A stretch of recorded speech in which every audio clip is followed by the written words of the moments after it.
Once again welcome back to new English grammar video. আজকের ভিডিওতে আমরা তোমাদের সঙ্গে আলোচনা করব নাউন ক্লজ নিয়ে। আমরা জানি নাউন ক্লজের আরো একটা নাম হচ্ছে নমিনাল ক্লজ। আমরা এর আগের ভিডিওতে আলোচনা করেছিলাম সাবঅর্ডিনেট ক্লজ বা ডিপেন্ডেন্ট ক্লজ কাকে বলে। সেখানে আমরা পড়েছি ডিপেন্ডেন্ট ক্লজ মানে হচ্ছে যে ক্লজ অন্য ক্লজের উপর নির্ভরশীল। এখন একটা ক্লজ অন্য একটা ক্লজের উপর নির্ভরশীল হবে। এই নির্ভরশীল হতে গিয়ে তারা তিন ধরনের পার্টস অফ স্পিচ রূপে কাজ করবে। এক ধরনের হচ্ছে নাউন, যখন সেটা নাউনের মতো কাজ করবে তখন সেটাকে বলা হবে নাউন ক্লজ। অ্যাডজেক্টিভের মতো কাজ করলে অ্যাডজেক্টিভ ক্লজ, অ্যাডভার্বের মতো কাজ করলে অ্যাডভার্ব ক্লজ। এখন এই যে নাউন ক্লজ, এই নাউন ক্লজটাকে আমরা তিনটে ভাগে ভাগ করেছিলাম।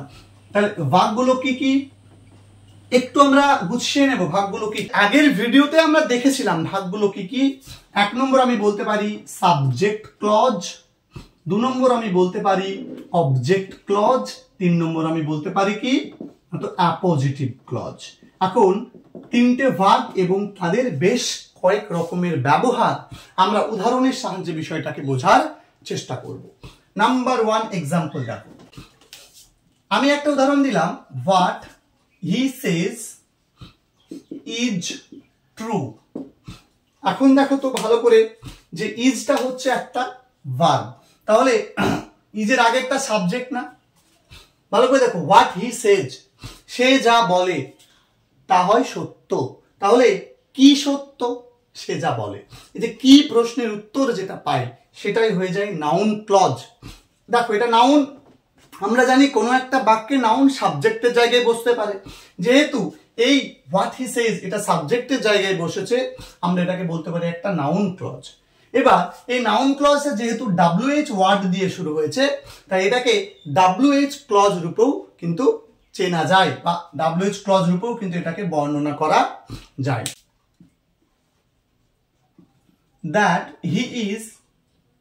that he is full is well known, is well known। দেখো যে সে হয় বোকা, এটা কি ওয়েল নোন মানে অতি পরিচিত। মানে সে যে বোকা এটা অতি পরিচিত। তাহলে অতি পরিচিত বা ভালোভাবে জানা, কি কি ভালোভাবে জানা, হয়তো বলছে যে সে যে বোকা। তাহলে এই দেখো ইজ এর আগেরটা কি আছে বলতো, সাবজেক্ট হয় আমরা জানি, তাহলে এটা সাবজেক্ট রূপে বসেছে। এখন এটা একটা ক্লজ কিনা দেখো, he is, he subject, is হচ্ছে ভার্ব, ভার্ব মানে সাবজেক্ট বাদে বাকি অংশটা প্রেডিকেট, তাহলে প্রেডিকেট হলো, প্রেডিকেটের মধ্যে ইজ একটা ভার্ব আছে, টেন্স চেনা যাচ্ছে, তাহলে এটা একটা ক্লজ। এবং ক্লজটা দেখো তাহলে সাবজেক্টের জায়গায় বসেছে। যখন কোনো একটা ক্লজ বাক্যের সাবজেক্টের জায়গা দখল করে বা সাবজেক্টের মতো কাজ করে তখন সেটাকে আমরা নাউন ক্লজ বলি। তাহলে এটা ইজিলি নাউন ক্লজ হয়ে যাবে। এবং যেহেতু এই ক্লজটা শুরু হচ্ছে দ্যাট দিয়ে, তাই এটাকে দ্যাট ক্লজও কিন্তু বলা যায়। এক্সাম্পল নাম্বার 3 দেখবো আমরা, he said that he would come, he said that he would come। সে বলল, সে কি বলল? দেখো এই যে বলল ভার্বটাকে আমি প্রশ্ন করছি কি দিয়ে, ভার্বকে কি দিয়ে প্রশ্ন করে আমরা অবজেক্ট পাই। তাহলে কি বললো? যে সে আসবে। তাহলে এইটা আমার টোটালটা অবজেক্ট হলো। যখন কোনো একটা বাক্যে নাউন কিন্তু অবজেক্ট রূপে বসতে পারে, যখন কোনো একটা বাক্যে কোনো একটা ক্লজ অবজেক্ট রূপে বসবে তখন সেটা নাউন ক্লজ হবে। তাহলে নাউন ক্লজকে আমরা অবজেক্ট রূপে ব্যবহার করতে পারি। নাউন ক্লজকে আমরা কি রূপে ব্যবহার করতে পারি? নাউন ক্লজকে আমরা বলতে পারি যে যেহেতু অবজেক্ট রূপে ব্যবহার হচ্ছে, তা আমরা বলতে পারি এটা একটা অবজেক্ট ক্লজ। তাহলে দেখো দ্যাট দিয়ে শুরু হচ্ছে, তাহলে এটাকে আমরা দ্যাট ক্লজও বলতে পারি। দেখো এই যে দ্যাট, এই যে সাবজেক্ট, বাকি অংশটা প্রেডিকেট। আচ্ছা, তার জন্য এটা একটা ক্লজ হয়ে গেল। আর ক্লজটা নাউন ক্লজই হবে যেহেতু অবজেক্টের জায়গায় বসছে। এখানে প্রশ্ন হলো যে এই ভার্বটা V2 তে আছে, যখন কোনো একটা ক্লজের মধ্যে একটা ভার্ব পাস্টে থাকবে, অন্য ভার্বটিও পাস্টে থাকবে। যেমন এই এখানে উইল না বলে উড বলা হয়েছে, এটাই হচ্ছে রিজন যে যখন কোনো একটা ক্লজের মধ্যে একটা ভার্ব পাস্টে থাকবে অন্যটিকেও তোমাকে পাস্টেই রাখতে হবে। এখানে দেখো হোয়াট হি সেজ এইটা প্রেজেন্টে আছে, তাই পরের যে ভার্বটা এই ভার্বটাও প্রেজেন্টে আছে। তাহলে ক্লজের ক্ষেত্রে এই জায়গাটা কিন্তু খুব ভালো করে মাথায় রাখতে হবে। যদি if sentence of a clause is past sentence, a past tense, যদি কোনো একটা ক্লজের মধ্যে পাস্ট টেন্স থাকে তাহলে অন্য ক্লজটাও পাস্টে রাখতে হবে যদি সেটা একই বাক্যের অন্তর্গত হয়। আমরা 4 নম্বর এক্সাম্পলটা দেখব এই অবজেক্ট রূপে ব্যবহারে বা অবজেক্ট ক্লজের।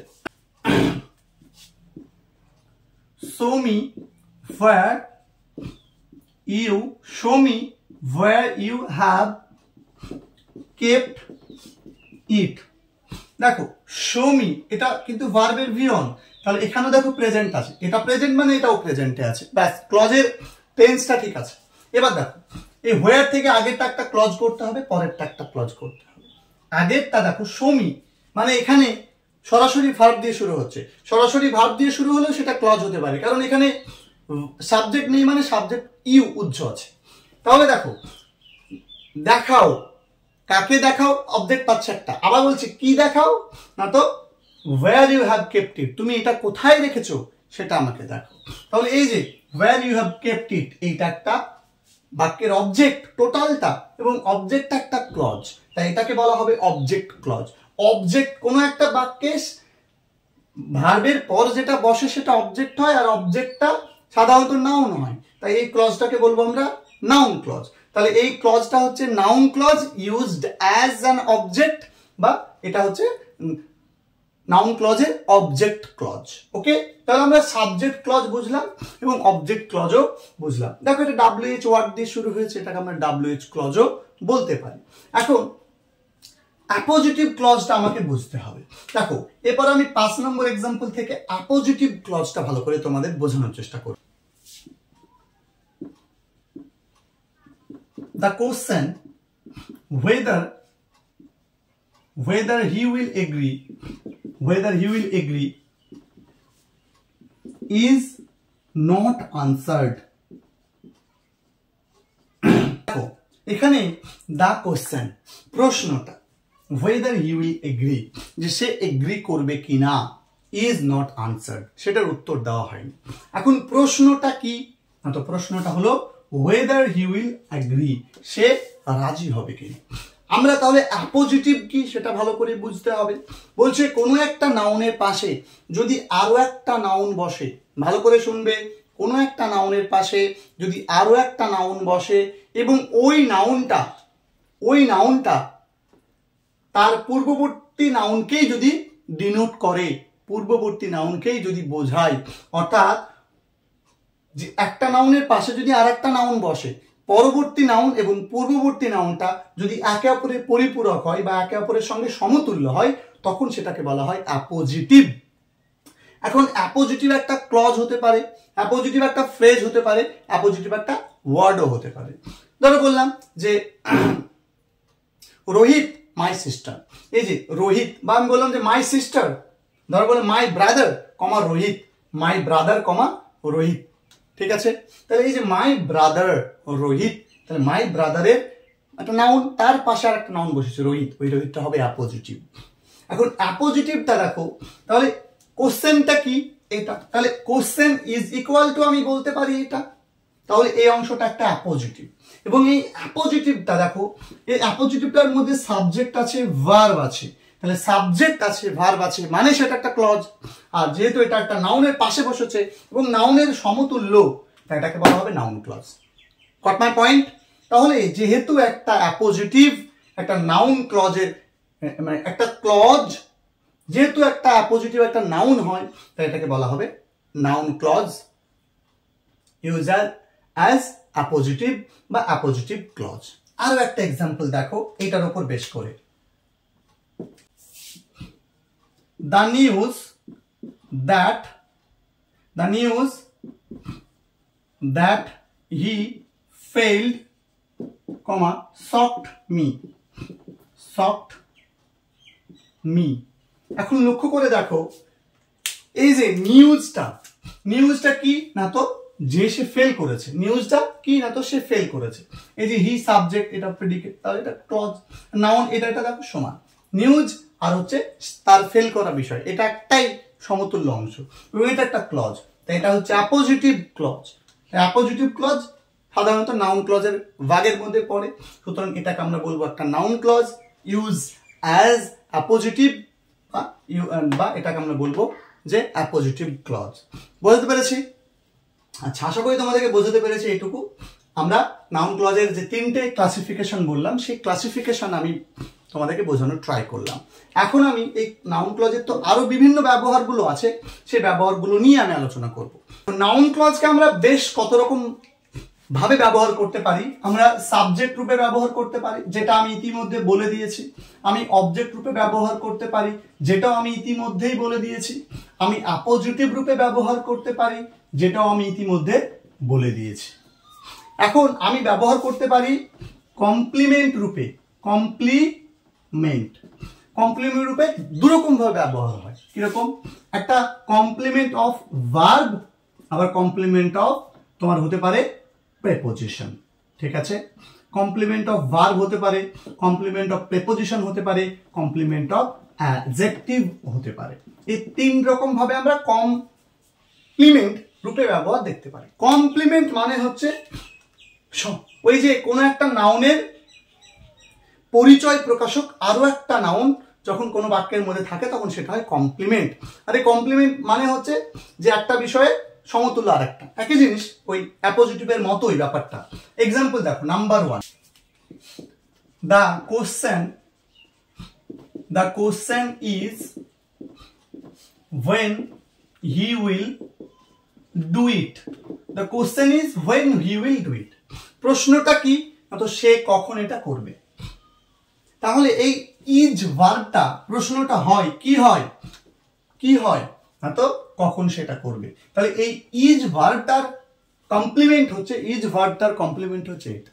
প্রশ্নটা কি না তো প্রশ্নটা কি, অর্থাৎ এটা বুঝিয়ে দিচ্ছে। তাহলে মাঝে যে ভার্বটা বসানো হচ্ছে, দেখো এই ভার্বটার কমপ্লিমেন্ট মানে হচ্ছে এই ভার্বটা দ্বারা বোঝানো হচ্ছে যে এই কোশ্চেনটা এবং when he will do it, এই দুটো জিনিস একই। সুতরাং এইটাকে আমি ব্যবহার করব যে noun clause use as complement to a verb. 2 number example দেখো বিষয়। এইবার লক্ষ্য করো, আমরা এক্সাম্পল নাম্বার 2 নিচ্ছি আরো একটা তোমাদেরকে বোঝানোর জন্য। ধরো বললাম যে আই অ্যাম অ্যাফ্রেড, আমি ভীত। আই অ্যাম অ্যাফ্রেড, আমি ভীত। দ্যাট ইউ উইল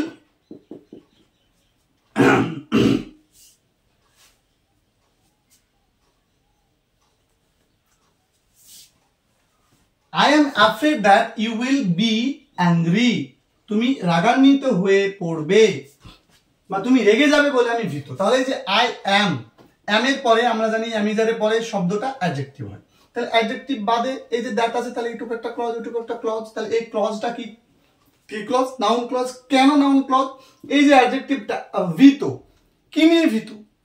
ভীতটাকে দেখো একটু বলা হচ্ছে, ডেসক্রাইব করা হচ্ছে, মানে ভীতটা কি নিয়ে, যে এই অংশটা নিয়ে, তাই না? তাহলে কি নিয়ে ভীত? তাহলে এই অংশটা হচ্ছে তোমার, আমাকে বুঝতে হবে যে নাউন ক্লজটাকে আমি অ্যাডজেক্টিভের পাশে বসাতে পারি, তখন সেটা অ্যাডজেক্টিভের কমপ্লিমেন্ট হয়।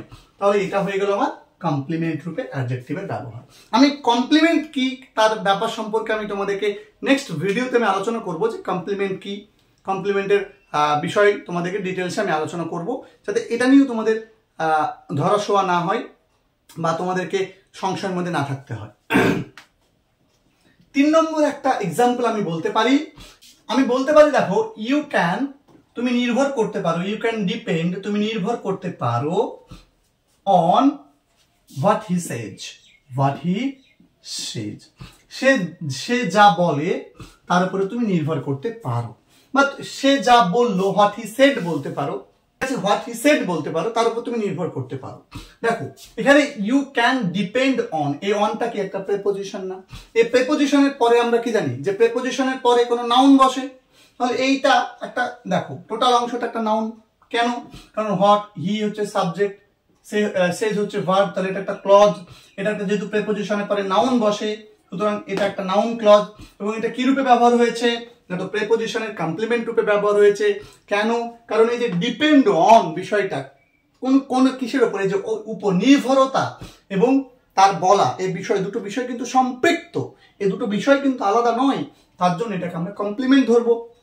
তাহলে আমরা একটা নাউন ক্লজকে complement to a verb, complement to an adjective, complement to preposition, আমরা এরকম করে কিন্তু ব্যবহার করতে পারি যে প্রেপোজিশনের কমপ্লিমেন্ট রূপে, অ্যাডজেক্টিভের কমপ্লিমেন্ট রূপে, ভার্বের কমপ্লিমেন্ট রূপে আমরা ব্যবহার করতে পারি। এখন এই যে আমরা নাউন ক্লজ দেখছি, এই নাউন ক্লজকে আমরা কি করতে পারি? প্রেপোজিশনের অবজেক্ট রূপে ব্যবহার করতে পারি। প্রেপোজিশনের অবজেক্ট রূপে আমরা এটাকে ব্যবহার করতে পারি। এটা এক্সাম্পল দেখো, বিষয়টা ক্লিয়ার হবে। 4 নম্বর এক্সাম্পল, যদি বলো যে স্যার এটাকে আরো এলাবোরেটলি আরো ভালো করে বোঝান, তাহলে আমি তোমাদের জন্য একটা ভিডিও করে দেবো, যেখানে আমি সাবজেক্ট রূপে অবজেক্ট রূপে প্রত্যেকটার জন্য 4-5টা করে উদাহরণ নিয়ে বোঝাবো। বলছে listen to what I say. বলছে লিসেন টু মানে শোনা, তো কি শুনবে? আমি যা বলি শোনো। কি শোনো? আমি যা বলি শোনো। তাহলে এই যে টু এর পরে একটা নাউন ক্লজ বসছে, প্রেপোজিশন, তাহলে এটাও নাউন ক্লজ, এটাও নাউন ক্লজ, সবই নাউন ক্লজ। তাহলে টু এর পরে এটা বসছে। এবার তোমার মনে হতে পারে স্যার এখানে টু এর পরে এটা হলো কমপ্লিমেন্ট, এটা আবার অবজেক্ট কেন হচ্ছে? প্রশ্ন করো না, তুমি ভার্বটাকে প্রশ্ন করো যে কি শোনো, কি শোনে বা কি শুনবে? হোয়াট আই সে, আমি যা বলি তাই শোনো। এখন প্রশ্ন হলো উপর, নির্ভর, তাই না? উপর নির্ভর, তাহলে এই যে ডিপেন্ড অন মানে নির্ভর করা, নির্ভরতা উপর, কিসের উপর? এই উপর যেটা, আর এখানে হোয়াট ইজ ইট, ব্যাপারটা একই জিনিস, তার জন্য এটা এরকম মনে হচ্ছে। কমপ্লিমেন্ট সম্পর্কে ডিটেলস ক্লাস করলে এটা তোমাদের ক্লিয়ার হবে ব্যাপারটা। তাহলে এই অনের পরে যেটা বসছে সেটা কিন্তু দেখো দুটোকে তুমি আলাদা করতে পারছো না। এখানে তুমি কি দিয়ে প্রশ্ন করে উত্তর করো? তুমি যদি বলো ইউ ক্যান ডিপেন্ড, তুমি নির্ভর করতে পারো, কি নির্ভর করতে পারো? উত্তর পাচ্ছ না। কিসের উপর নির্ভর করতে পারো সে যা বলো। এই যে কিসের উপর, এই উপরের সঙ্গে রিলেটেড, উপর কিসের উপর, তখন এটা পাচ্ছ। তাই ওটা হবে কি? Prepositional complement. আর কি শুনবে? হোয়াট আই সে, যা আমি বলি। তোমাদের জন্য আরো একটা এক্সাম্পল নিচ্ছি এই দুটো বিষয়েরই, তাহলে ধারণাটা ক্লিয়ার হবে। She is angry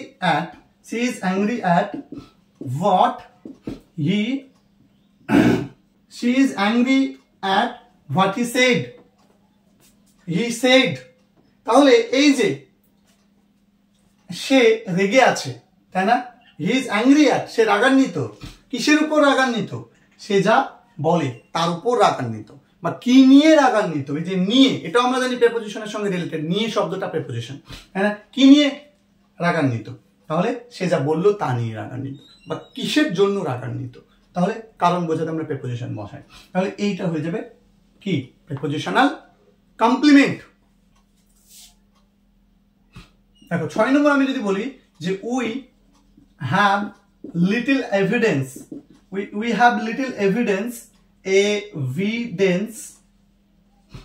of who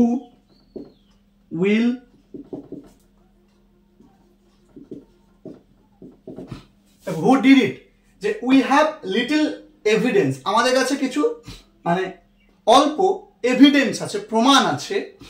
প্রমাণটা কি? প্রমাণটা কি? কিসের? দেখো যে লিটল এভিডেন্ট অফ বলে দিয়েছে হু ডু ইট, কে এটা করেছে তার প্রমাণ।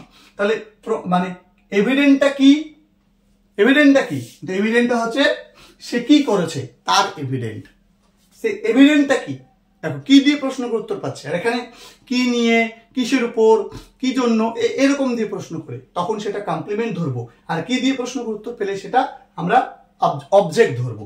তাহলে আশা করি তোমাদেরকে বোঝাতে পেরেছি। তাহলে 1 2 3 4 5 6 7 রকম ব্যবহার জানলাম, আর কয়েকটা ব্যবহার আছে আমরা সেগুলো জানবো।